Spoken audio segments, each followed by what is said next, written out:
it takes about another year for the representatives to actually come up with the Declaration of Independence.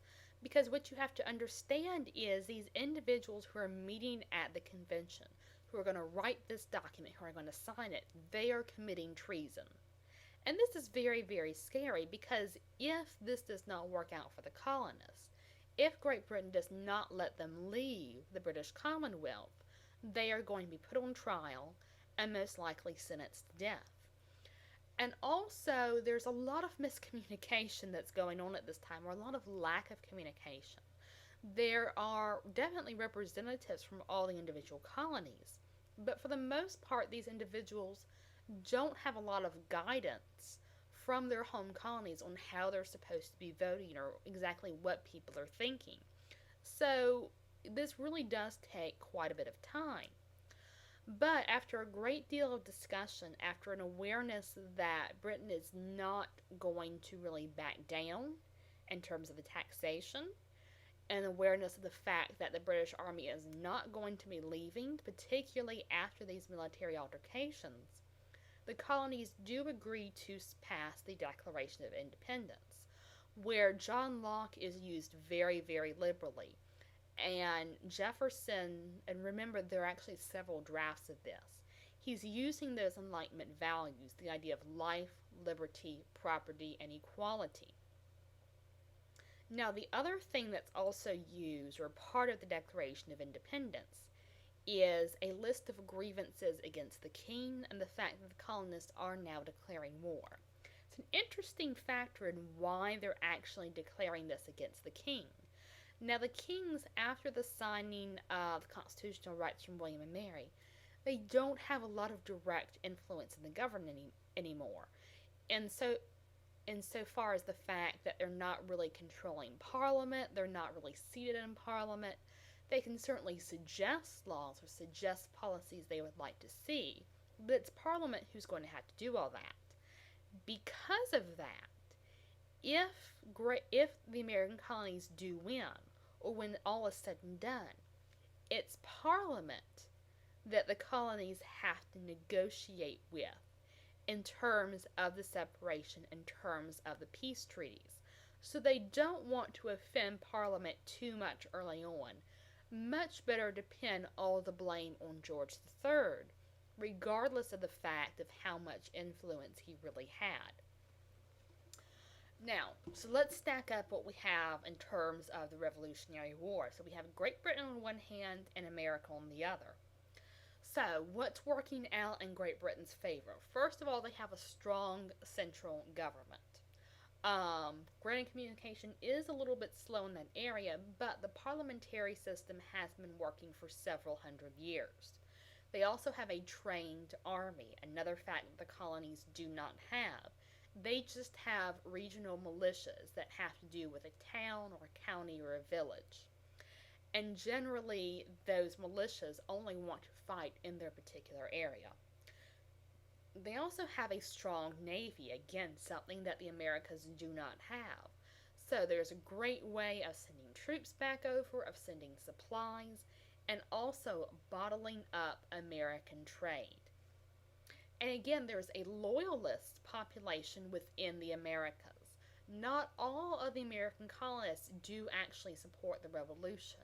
Many more of those colonies find that they have really more interest and a better way of life with Great Britain itself. So those loyalists are going to be very useful as spies. Problems they're definitely going to have is distance. It is still 3,000 miles, and while travel is a bit better, it's still going to take about 2 or 3 months just for one voyage over. So orders from Parliament to generals on the field is going to take a very, very long time. And of course, when Parliament sends a general over, they're expecting results within a year.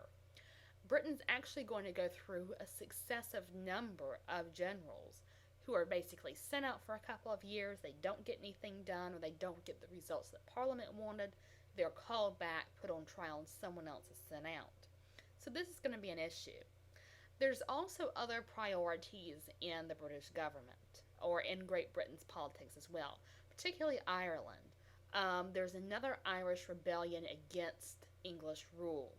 And because Ireland is, of course, so close to Great Britain, this is definitely more of a priority for them.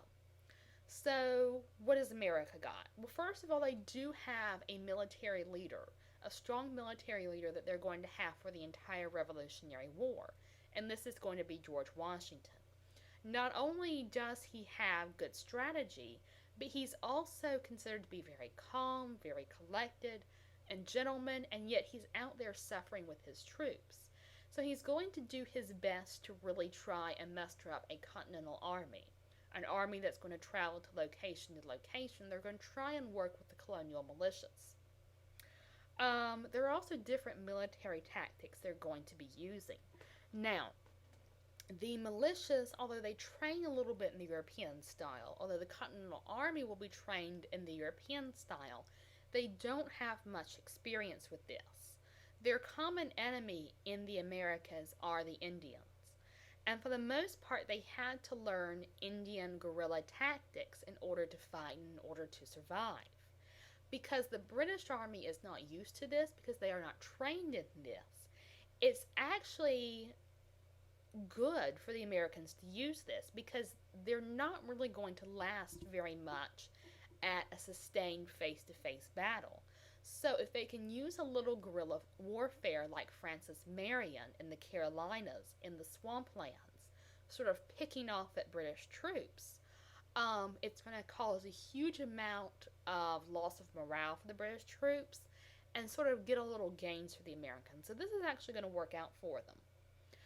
What they're going to have later in the war, after Washington's actually a very key battle in which they demonstrate to other European powers that the Americans might actually have a chance of winning this war, is they get foreign allies. So they get France, a few of the German states, and a little bit of Spain. And they're very interested in watching this because if Britain loses the American colonies in North America, this is going to be a major blow to their overall prestige, particularly after they were part of the winning coalition in the 7 Years' War. And so these other European countries are very, very keen on trying to chip away at some British prestige. And if this means helping the colonies, they're willing to do that. Also, if the colonies gain independence, one of the grievances they had against Great Britain was the fact that they were the only ones they could trade with. They could not trade with other countries, even though it might be a good deal for them personally. So again, it's another opportunity.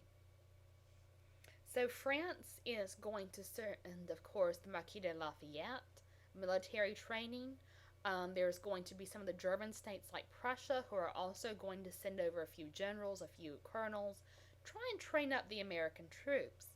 And then, of course, France is also going to send over part of its navy. Now, this is definitely going to work in the Americans' favor. As you look at the Battle of Yorktown, which is going to be the last sustained battle, you can really see how much the European influence has taken hold. And also how far the Continental Army and the American militia have come along as well. There's a little bit more cohesion between those two, but it's also because of the French Navy. The fact that they were able to block out the British Navy from saving Cornwallis's troops. This is really going to be a pigeonhole for the British Army, and they're going to simply have to capitulate.